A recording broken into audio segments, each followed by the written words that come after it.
Mysteries in the West. 4. Francis of Assisi.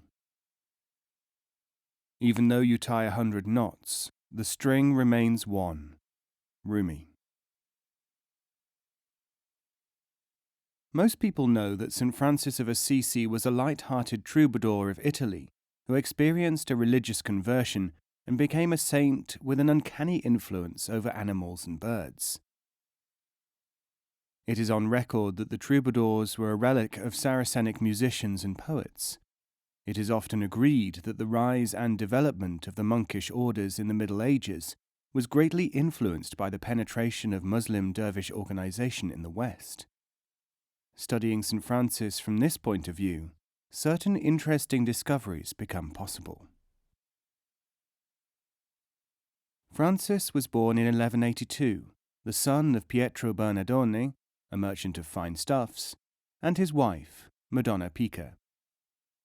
He was originally named Giovanni, but his father was so attached to France, where he spent much of his commercial life, that, for the love of the land he had just quitted, he renamed the child Francesco. Although considered an Italian, Francis spoke Provençal, the language used by the troubadours. There is little doubt that he felt in the spirit of the troubadours a glimpse of something deeper than appeared on the surface. His own poetry so strongly resembles in places that of the love poet Rumi that one is tempted to look for any report which might connect Francis with the Sufi order of the Whirling Dervishes. At this point we come across the first of a number of tales considered inexplicable by Western biographers. The Whirling Dervishes can attain intuitive knowledge partly by a peculiar form of spinning, presided over by an instructor. Rumi's school of Whirling Dervishes was in full operation in Asia Minor, and its founder was still alive during the lifetime of St. Francis. Here is the puzzling spinning tale. Francis was walking through Tuscany with a disciple, Brother Maceo. They arrived at a fork in the road. One path led to Florence, another to Arezzo, a third to Siena. Maceo asked which branch they should take.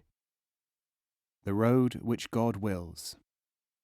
And which is that? We will know by a sign. I command you by your path of obedience, turn round and round as children do until I tell you to stop. So poor Maceo twirled and twirled till he fell down from giddiness. Then he got up and looked beseechingly at the saint, but the saint said nothing, and Maceo, remembering his vow of obedience, began again to twirl his best. He continued to twirl and to fall for some time, till he seemed to have spent all his life in twirling, when at last he heard the welcome words, "Stop, and tell me whither your face is turned." "To Siena," gasped Maceo, who felt the earth rock round him. "Then to Siena we must go," said Francis, and to Siena they went. That Francis felt the source of his troubadour inspiration to lie in the East, and that he was connected with the Sufis, seems clear from much evidence. When he went to the Pope, trying to have his order accepted, he used a parable which shows that he must have been thinking in terms of the orphaning of a tradition and the need to re-establish its reality. The phrases which he uses in his parable are of Arabia, and the terminology of a king and his court, of a woman and her sons in the desert, is not Christian, but Saracen. Francis, says Bonaventura, recording an audience with Pope Innocent, came armed with a parable.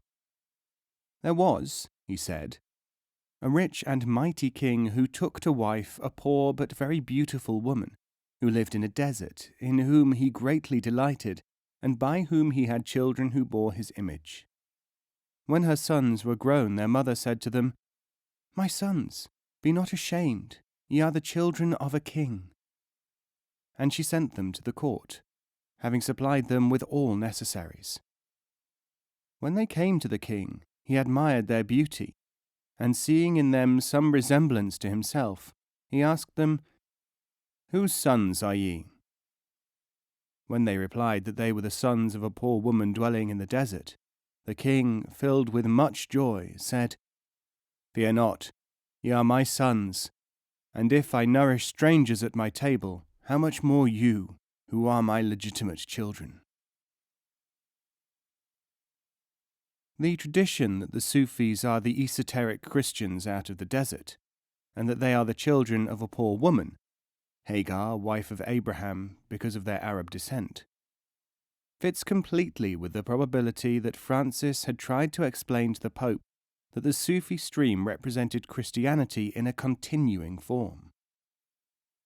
At his first meeting with the Pope, we are told Francis did not make much impression, and he was sent away. Immediately afterward, however, the Pope had a strange dream. He saw a palm tree gradually grow up at his feet until it grew a goodly stature, and as he gazed upon it wondering what the vision might mean, a divine illumination impressed on the mind of the Vicar of Christ that this palm tree signified the poor man whom he had that day driven from his presence. The palm tree is the symbol used by the Sufis, and this dream is probably the consequence of Francis using it as an analogy during his audience. Tariqat, or palm tree, is a code word for Sufism.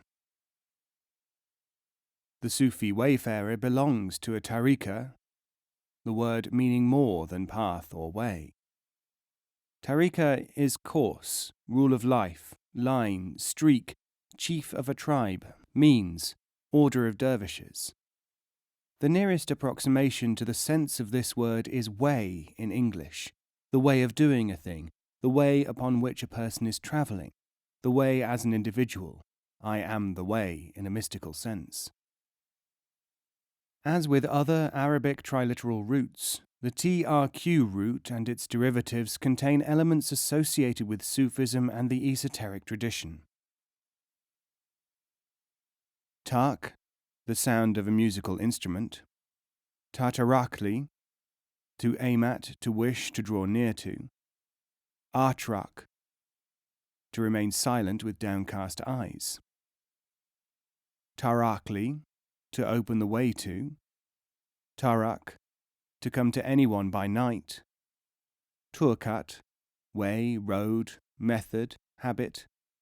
Tarikat, lofty palm tree. The use of this word is explained thus in dervish lore. The tariqa is the path and also the leadership of the group in which resides the transmission. It is a rule of living, a thin line within ordinary life, sometimes maintained through the note of music, expressed visually by the palm tree. The tariqa itself opens the path, and it is connected with meditation, silent thinking, as when a man sits in prayer during the silence of the darkness. It is both the aim and the method. Nishan Nama, or Book of Symbols of Sufi Associations, by Emir Eddin Shadhili, the Ardent. In the early part of the 13th century, Pope Innocent III, convinced of the validity of the saint's mission, granted permission for the foundation of the Minor Brothers or Franciscans. The Lesser Brethren, considered to be a title assumed from pious humility, might lead one to ask whether there was any order known as the Greater Brethren. If so, what might the connection be? The only people known in this way who were contemporary with St. Francis were the Greater Brothers, an appellation of the Sufi order founded by Najmuddin Kubra, the Greater. The connection is interesting. One of the major characteristics about this great Sufi teacher was that he had an uncanny influence over animals. Pictures of him show him surrounded by birds. He tamed a fierce dog merely by looking at it. Just as St. Francis is said to have cowed the wolf in a well-known tale, Najmuddin's miracles were well known throughout the East 60 years before St. Francis was born. When St. Francis was praised by anyone, it is reported he replied with this phrase: "What everyone is in the eyes of God, that he is no more." It is related that the dictum of Najmuddin the Greater was, "El Haq Fahim Ahsan el Hakika." The truth it is which knows what is true. In or about 1224, the most important and characteristic of all of St. Francis's songs was composed, the Cantico del Sole, Song of the Sun. Jalaluddin Rumi, the whirling dervish chief and greatest poet of Persia, wrote numerous poems dedicated to the sun of Tabriz. He even called a collection of his poems the Collection of the Sun of Tabriz. In this poetry, the word sun is used again and again. If it were true that St. Francis was trying to establish contact with the sources of his troubadour poetry, we would expect him to visit, or try to visit, the East. We would also expect him to be well received by the Saracens if he reached them. Further, he would be expected to produce Sufic poetry as a result of his Eastern travels. Now we can see whether these facts accord with history, and whether they were understood by his contemporaries. When he was 30, Francis decided to try to reach the East, and specifically Syria, which abutted upon the area of Asia Minor where the Whirling Dervishes were established. Prevented by financial troubles, he returned to Italy. Then he started out again, this time toward Morocco. He set off with a companion and traversed the whole kingdom of Aragon in Spain, though nobody can say why he did this, and some biographers are actually puzzled. Spain was very much penetrated with Sufi ideas and schools. He did not actually reach Morocco, being driven back by illness. In the spring of 1214, he returned home. Now he set out for the Crusades, where the siege of Damietta was in progress. Sultan Malik el-Kamil was encamped across the Nile, and Francis went to see him. He was well received, and the theory is that he went there to try to convert the Sultan to Christianity. The Sultan, says a chronicler, not only dismissed Francis in peace, with wonder and admiration for the man's unusual qualities, but received him fully into his favour, gave him a safe conduct by which he might go and come, with full permission to preach to his subjects, and an entreaty that he would frequently return to visit him. This visit to the Saracens is assumed by biographers to be prompted by a desire to convert the Sultan, and yet it is said of him that these two aimless journeys break in somewhat strangely upon the current of his life. They would be strange if they were not those of a troubadour looking for his roots. His desire to get to Morocco is dismissed in terms such as these. It is impossible to tell what incident in his unrelated story may have suggested this new idea to the mind of Francis. The Saracenic armies and the courts of their princes were at that time foci of Sufic activity. There can hardly be any doubt that it was here that Francis found what he was looking for. Far from having converted anyone in the Muslim camp, his first action upon recrossing the Nile was to try to dissuade the Christians from attacking the enemy. By the usual process of hindsight, this is explained by historians as being due to the saints having had a vision of the forthcoming calamity to Christian arms. His warning was received with contempt, as he had foreseen, but in the month of November following was fully verified when the Crusaders were driven back with great loss from the walls of Damietta. The sympathies of Francis under such circumstances must have been divided, for it is impossible that he could have been without some personal feeling toward the tolerant and friendly prince who had received him with such kindness. The Song of the Sun, hailed as the first ever Italian poem, was composed after the saint's journey to the east, although because of his troubadour background it is impossible for his usual biographers to believe that he was not composing similar poetry before this. It is impossible to suppose that during all these years, before 1224 when he wrote the song, Francis, who was the leader of the young troubadours of Assisi in his early days, and who went through the woods and fields after his conversion, singing to himself, still in French, songs which could not surely be the same songs he had sung through the streets among his joyous companions, the lays of war and love. It is impossible, we say, to suppose that it was for the first time at this late date that he had woven together canticles to the glory of God, but we are assured that these quaint and unskilled rhymes were the first beginning of vernacular poetry in Italy. The atmosphere and setting of the Franciscan order is closer to a dervish organization than anything else. Apart from the tales about St. Francis, which are held in common with Sufi teachers, all kinds of points coincide. The special methodology of what Francis calls holy prayer indicates an affinity with the dervish remembering, quite apart from the whirling. The dress of the order, with its hooded cloak and wide sleeves, is that of the dervishes of Morocco and Spain. Like the Sufi teacher Attar, Francis exchanged his garb with a mendicant.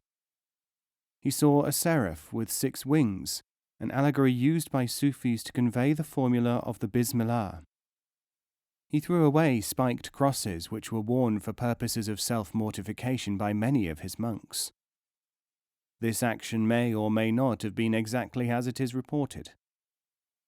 It may resemble the dervish practice of ceremonially rejecting a cross with the words, "You may have the cross, but we have the meaning of the cross," which is still in use. This, incidentally, could be the origin of the Templar habit, alleged by witnesses, that the knights trod on the cross. Francis refused to become a priest, and again like the Sufis, he enrolled into his teaching laymen, and again like the Sufis but unlike the Church, he sought to spread the movement among all the people in some form of affiliation. This was the first reappearance in the Church since its full hierarchical establishment of the democratic element, the Christian people as distinguished from the simple sheep to be fed and souls to be ruled. The striking thing about the rules laid down by Francis was that, like the Sufis and unlike the ordinary Christians, his followers were not to think first of their own salvation. This principle is stressed again and again among the Sufis, who consider regard for personal salvation to be an expression of vanity. He began his preaching everywhere with the salutation which God, he said, had revealed to him, "The peace of God be with you." This is, of course, an Arab salutation. In addition to Sufi ideas, legends, and practices, St. Francis retained many Christian aspects in the order. The consequence of this amalgam was to produce an organization which did not fully mature. A 19th century commentator sums up the inevitable development. We who, with all the enlightenment of 6 additional centuries, can look back and see the Inquisition grimly shadowing from under the robes of the Spanish priest, and see hordes of mendicant friars, privileged and impudent beggars, appearing behind the genial countenance of Francis, may perceive how much of evil mixed with the good, and how the enemy of all truth had cunningly mixed the seed of the tares with that of the wheat.